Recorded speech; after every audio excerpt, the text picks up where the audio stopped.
오늘 말씀의 제목은요, 하나님 아버지의 뜻이라는 제목을 가지고 함께 은혜를 나누도록 하겠습니다. 어제 저희 아이들이 비행기 놀이를 하고 있었습니다. 의자에 앉아서 티켓을 만들어 가지고 비행기 놀이를 하고 있었어요. 엄마가 자리에 앉아 있자 아라가 와가지고 물어봤대요. 여기 최철이에요. 여기 최철이에요 하고 이렇게 이야기를 하니까 엄마가 아이고 죄송합니다. 그런데 혹시 미국 분이신가요? 이렇게 물어보니까 아라가 이렇게 대답했답니다. 아니요, 예산에서 왔슈. 이렇게 이야기를 했대요. 우리가 어디에 사는가, 우리가 누구인가를 명확하게 이해하는 순간이었던 것 같습니다. 민수기 33장에 보면요, 출애굽한 이스라엘 백성들이 가나안 땅에 이르러 가나안 땅까지 거쳤던 경로들이 아주 자세하게 기록이 되어 있는 것을 볼 수가 있습니다. 그 경로는 이스라엘 백성들이 원해서 갔던 경로는 아니었던 것 같아요. 하나님께서 불기둥과 구름기둥으로 이스라엘 백성들을 광야를 통하여 인도하셨던 거리였습니다. 저는 출애굽의 과정 가운데 참 이해가 되지 않는 부분들이 있었어요. 뭐냐면 하나님께서 젖과 꿀이 흐르는 땅으로 인도하시겠다고 말씀을 하셨는데, 그렇다면 그들이 가는 곳마다 푸른 초장이 펼쳐져야 되고 쉴 만한 물가가 펼쳐져야 되지 않습니까? 아니, 하나님께서 좋은 땅을 주시겠다고 하셨는데 가는 여정이 고되고 힘든 이유가 무엇일까? 저는 그 부분들이 참 고민이 되었습니다. 하나님이 출애굽한 이스라엘 백성들을 가장 먼저 인도하셨던 곳이 어딘지 다 아시죠? 홍해바다였습니다. 홍해바다에 가로막혀서 건너갈 수가 없었어요. 그리고 뒤에는 누가 따라오고 있습니까? 애굽의 전차 부대가 따라오고 있었습니다. 진퇴양난이라고 하죠. 앞으로 갈 수도 없고 퇴각할 수도 없는 상황이 바로 그 순간의 자리였습니다. 육로가 있었지만 길도 없는 바다로 인도하셨어요. 그리고 나서 다음에 인도하신 곳은 어디냐면 르비딤으로 인도를 하게 되십니다. 여러분, 르비딤이 어딘지 다 아시죠? 바위덩어리입니다. 풀 한 포기조차 없는 볼모지대였어요. 거기에서 이스라엘 백성들은 지도자인 모세를 원망하면서 하루살기를 보장받았던 그 이집트의 노예 생활을 그리워하고 동경하고 향수병에 걸렸습니다. 그리고 하나님은 어디로 인도하십니까? 광야로 인도하시죠. 광야는요, 먹을 것도 없는, 풀 한 폭이 없는 그런 지역이었습니다. 그런 속에서 이스라엘 백성들은 과거의 생활을 기억하면서 그리워하면서 하나님을 원망하고 불평하게 되죠. 여러분, 생각해 보신 적 없으세요? 왜 하나님께서 인도하신 곳이 이처럼 다 문제투성이었을까? 왜 그런 문제투성이의 길로 하나님께서 인도하셨을까? 여러분, 생각해 보신 적 있습니까? 하나님께서 이스라엘 백성들을 벌 주시는 겁니까? 아니면 하나님의 능력이 없어서 그들을 그 길로 인도하시는 겁니까? 반대라는 것입니다. 전혀 반대예요. 이스라엘을 진정으로 사랑하셨기 때문에 그들에게 하나님이 누구인지를 가르쳐 주시기 원했기 때문에 하나님께서 그 길을 선택하시고 인도하신 줄로 믿습니다. 홍해를 가르시는 하나님의 능력을 바라보면서 하나님이 바다의 주관자이심을 깨닫게 된 줄로 믿습니다. 풀 한 폭이 없어서 굶주릴 수밖에 없는 광야에서 하늘에서 내려오는 만나를 먹으면서 하나님이 하늘의 주관자가 되심을 깨닫고 일용할 양식을 주시는 분이심을 깨닫게 된 줄로 믿습니다. 물 한 방울 없는 르비딤에서 반석에서 생수를 터뜨려 주시는 하나님의 능력을 경험하면서 주님이 우리의 갈급함을 해결해 주시는 분이시구나, 우리의 목마름을 해결해 주시는 분이시구나, 그들이 경험하고 깨닫게 된 줄로 믿습니다. 그들의 인생이 평탄했다면 경험하고 만날 수 없던 하나님을 그들의 삶 가운데 있는 문제와 어려움과 고난과 환난으로 인하여서 그 모든 것들을 이기시고 그 모든 것들 위에 역사하시는 하나님을 그들이 만나게 된 줄로 믿습니다. 만약에 그들이 지름길로 갔다면 육체는 편안했을지 모르겠지만 그러나 하나님을 알지는 못했을 것입니다. 저는 다윗을 굉장히 좋아하는데 사실 우리가 다윗을 좋아할 때는 다윗의 영광을 너무나도 좋아하잖아요. 그가 나가는 곳마다 승리하게 되고 그가 나가는 곳마다 영토가 넓어지게 되고 그가 나가는 곳마다 부귀와 영화가 점점 많아지게 되는 것들을 좋아하지 않습니까? 근데 다윗이 왕이 되기까지요, 그는 굉장히 어려움과 고난의 길을 걸었던 사람입니다. 그가 어린 시절에 왕으로 기름 부음을 딱 받았을 때에 그는 그 자리에서 왕이 된 것이 아니라 사울 왕의 시기와 질투를 피하여서 광야로 도망가야 했습니다. 광야로 도망갔어요. 가족들을 뒤로 제쳐두고 그가 가지고 있는 왕궁의 지위와 신분과 모든 것들을 다 제쳐두고 광야로 도망갔다라는 것입니다. 그렇게 10여 년의 생활을 광야에서 도망자의 신분으로 살아가게 되는데, 여러분, 하나님께서 다윗을 왕으로 세워주시기로 결정하셨다면 일사천리로 그게 진행되어야 되지 않겠어요? 좋은 일들만 가득해야 되지 않겠어요? 모든 문제가 사라지고 장애물이 사라지고 걸림돌들이 다 사라져버리고 일사천리로 일들이 진행되어야 맞습니다. 그런데 그의 인생에 파도가 끊임없이 쳐왔다는 거예요. 인생의 어려움과 고난이 끊임없이 쳐왔다는 것입니다. 그런데 놀라운 것은요, 그 광야의 자리에서 다윗이 하나님을 만났다는 것입니다. 여러분, 오늘 이스라엘도 마찬가지입니다. 광야에서 문제투성이인 자리에서 그들은 하나님을 만나게 되는 거예요. 그러니까 고통처럼 보였던 것이 실제로는 은혜의 자리요 축복의 자리가 되었던 것입니다. 여러분, 왜 이야기를 하느냐?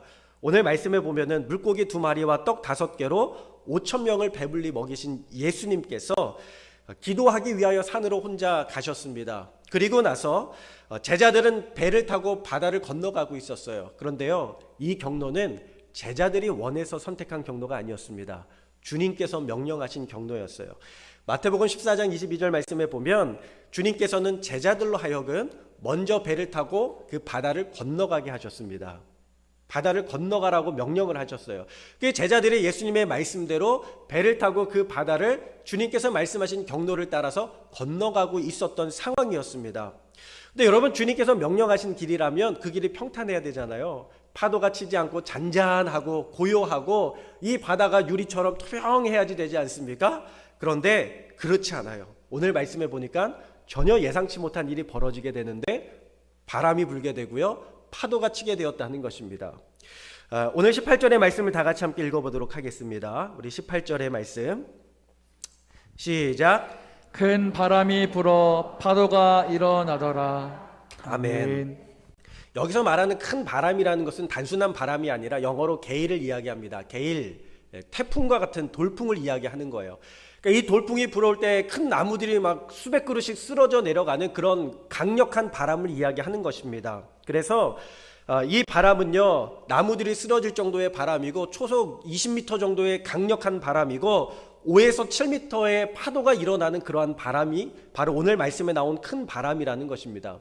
그러니까 이 제자들이 큰 배를 타고 가는 것도 아니고 나룻배 같은 작은 배를 타고 건너가고 있는데 파도가 5에서 7m 정도 친다고 생각을 해보세요. 어떻게 되겠습니까? 거의 죽을 맛이죠. 배를 부여잡고 살려달라 살려달라 외치면서 어떻게 해서든지 그 파도를 벗어나서 육지로 가려고 노를 막 젓고 있는 상황이지 않습니까? 근데 노를 저으면 저을수록 앞으로 나가야 되는데 배가 뒤로 가는 거예요. 점점 뒤로 가라는 것입니다. 분명히 주님께서 명령하신 지역으로 가기 위하여서는 앞으로 나가야 되는데 배가 자꾸 저을 때마다 뒤로 나갈 정도로 그들은 고통이었고 역부족이었고 괴로움 가운데 있었다는 것입니다. 왜 주님께서 가라고 명령하신 바다에 죽음의 태풍이 몰아치는 것입니까? 왜 주님의 말씀에 순종했음에도 불구하고 그들의 인생 가운데 그렇게 고난이 앞에 닥쳐오게 되는 것일까요? 오늘 들에서 5,000명을 먹이신 예수님께서 하늘의 바람과 바다의 파도도 다스리는 분이심을 깨닫게 하시기 위함인 줄로 믿습니다. 주님은 우리의 모든 양식의 공급자가 되시며 주님은 우리의 모든 생수가 되시며 주님은 생명의 떡이 되시며 주님은 하늘과 바다의 주인이 되시는 줄로 믿습니다. 주님은 공포에 떨며 죽음에 처한 제자들을 구하시러 물 위를 건너오셨습니다. 내니 두려워 말라. 오늘 20절에 말씀하고 있죠. 내니 두려워 말아라. 내니 두려워 말아라. 여러분, 너무나도 극적이지 않습니까? 제자들은 지금 파도와 바람으로 인하여 사투를 벌이고 있는 상황인데 예수님은 그 무리를 잔잔하게 고요하게 평온하게 걸어오셨다는 것입니다. 여러분, 이것이 무엇을 이야기하는 걸까요? 예수님이 하늘의 주인 되시며 예수님이 땅의 주인이 되시며 바다의 주인이 되시며 바람의 주인이 되심을 우리 가운데 보여주고 계신 줄로 믿습니다. 제자들이 예수님을 영접했을 때 그들의 마음이 기뻤다, 이렇게 성경은 말씀하고 있어요. 파도가 잔잔해지고 바람이 잔잔해져서 그들의 마음이 기쁘기도 했지만 정말 기뻤던 것은 무엇이냐면 예수님, 온 땅의 주인 되신 예수님을 그들이 함께하고 모시고 있다는 사실을 깨닫게 되었을 때에 그들은 세상에서 경험할 수 없는 놀라운 기쁨을 경험하게 된 줄로 믿습니다. 그들은 알았을 거예요. 왜 파도와 바람이 멈췄는지 알았을 거예요. 예수님 때문입니다. 예수님이 주인이시다. 그리고 그 주인이 우리와 함께 하신다. 여러분, 우리 함께 옆에 분하고 한 번 더 인사하면 좋을 것 같은데요. 예수님이 당신과 함께 하십니다. 권사님과 함께 하십니다. 이 제자들이 흥분하지 않을 수가 없죠. 왜요? 온 땅의 주인이 자신들의 배에 올라타셨잖아요. 제가 아는 친구가 어느 날 손을 안 씻겠다고 선언을 했습니다. 나 오늘부터 손 안 씻을 거야. 야, 왜 손을 안 씻어? 더럽게. 그랬더니요, 그러더라고요. 나 유명한 연예인하고 악수했어. 유명한 연예인하고 악수해서 나 절대 죽을 때까지 손 안 씻을 거야. 그러면서 손을 품에 콕 넣고 다니더라고요. 어떤 친구는요, 차를 절대로 팔지 않겠다는 거예요. 야, 너 차를 왜 안 팔아? 갑오로 물려주겠다는 것입니다. 왜 그런가 하고 물어봤더니 유명한 사람이 자신의 차에 탔다는 거예요. 그래서 차를 갑오로 물려주겠다는 것입니다. 여러분, 유명한 사람과 악수하고도, 유명한 사람을 만나고도, 유명한 사람을 차에 태우고서도 이렇게 귀하게 여기는데, 오늘 제자들이 예수님이 땅과 하늘의 주인인 것을 깨닫고 그 주인이 자신들의 배 위에 올라타셨을 때 얼마나 그들의 마음 가운데 기쁨이 되겠습니까? 나 절대로 이 배를 버리지 않을 거야, 갑오로 물려줄 거야 하면서 기뻐하지 않았겠습니까? 그날 밤은요, 새벽 3시에서 4시경이었습니다. 모든 사람들이 다 잠자는 그 순간에 우리 주님이 태풍과 파도를 뚫고 제자들에게 찾아오셨다는 것입니다. 그리고 제자를 사랑하심을 그들이 몸소 주님께서 보여주셨어요. 만약에 그날 밤에 바다가 유리처럼 맑고 투명하고 고요했다면, 잔잔했다면 주님께서 오실 일은 없었을 것입니다. 제자들의 뱃길은 너무나도 편했을 것입니다. 그러나 천지를 주관하는 주님은 그날 만날 수 없었을 거예요. 주님의 뜨거운 사랑도 경험할 수 없었을 거예요. 그런데 그날 그 바다가 그들에게는 죽음의 바다로 시작되었지만 은혜의 바다, 기쁨의 바다, 축복의 바다가 된 줄로 믿습니다. 여러분, 우리가 신앙생활하면서 생각이 들 때 있잖아요. 왜 나한테만 이렇게 고통이 있고 고난이 있을까? 내가 하나님의 말씀에 순종했는데 왜 나의 인생에 파도가 있는 것일까? 이런 질문에 빙점이라는 소설을 쓴 미우라 아야코라는 작가가 이렇게 고백을 합니다. 병들었을 때야 비로소 드리는 기도가 따로 있습니다. 병들었을 때야 믿을 수 있는 기적이 따로 있습니다. 병들었을 때야 들을 수 있는 말씀이 따로 있습니다. 병들지 않고서는 갈 수 없는 성소가 따로 있습니다. 병들지 않고서는 우러러 볼 수 없는 얼굴이 따로 있습니다. 병들지 않고서 나는 인간이 될 수조차 없습니다. 하면서 이 빙점이라는 소설을 쓴 미우라 아야코라는 작가가 이렇게 고백을 합니다. 우리에게 있는 질병이나 육신의 연약함 또는 인생의 문제들 속에서 우리가 하나님을 만나는 순간이요, 하나님을 만나는 은혜의 자리가 되는 줄로 믿습니다. 이 미우라 아야코는요, 결핵성 척추염을 알았대요. 결핵성 척추염을 알아서, 그리고 폐병을 앓고 직장암으로 평생을 일평생 그 질병으로 인하여 생사를 넘나들었다는 것입니다. 그런데 그 속에서 매 순간순간 하나님을 만나게 되었다는 거예요. 가만히 돌이켜 보니까는 평생으로 병치를 하면서 보냈던 내 인생이 허무한 것 같고 허비한 것 같은 인생이었지만, 그러나 주님을 만나고 나니까 자신의 인생이 누구보다도 귀한 인생, 존귀한 인생, 그리고 누구보다도 하나님께서 사랑하시는 복된 인생임을 그가 깨닫게 된 줄로 믿습니다. 평생 병을 달고 살아서 치료하는 데 수많은 시간을 허비해야 됐지만, 그러나 그의 인생은 허무한 인생이 된 것이 아니라, 실패한 인생이 된 것이 아니라 오히려 가장 존귀하고 세계적인 기독교 작가가 되면서 가장 유명한 인생이 되고, 수많은 사람이 그의 글을 통하여 소망과 희망을 발견하게 되는 복음의 메신저가 된 줄로 믿습니다. 질병이 아니었다면 상상할 수 없는 일이었다는 거예요. 내가 하나님을 믿고 하나님의 인도하심 속에 있음에도 불구하고 우리에게 지어진 짐이 가볍지 않다 생각된다 할지라도, 그러나 그 일을 통하여 하나님을 만나게 되는 놀라운 축복의 역사가 있게 될 줄로 믿습니다. 한 가지 이야기만 하고 좀 말씀을 마치려고 하는데요. 하나님께서 세상을 창조하셨을 때에 새들의 불만이 굉장히 컸다고 합니다. 왜냐하면 다른 동물들은 다 다리가 4개인데 새들은 다리가 2개라는 거예요. 그래서 불평했다는 거예요. 하나님 왜 우리에게는 다리를 2개밖에 주시지 않으셨습니까? 더군다나 새들은요, 어깨에 짐이 하나씩 매달려 있잖아요, 좌우에. 그 양쪽에 짐을 매달고서 2발로 걷는 것이 여간 힘든 일이 아니었다는 거죠.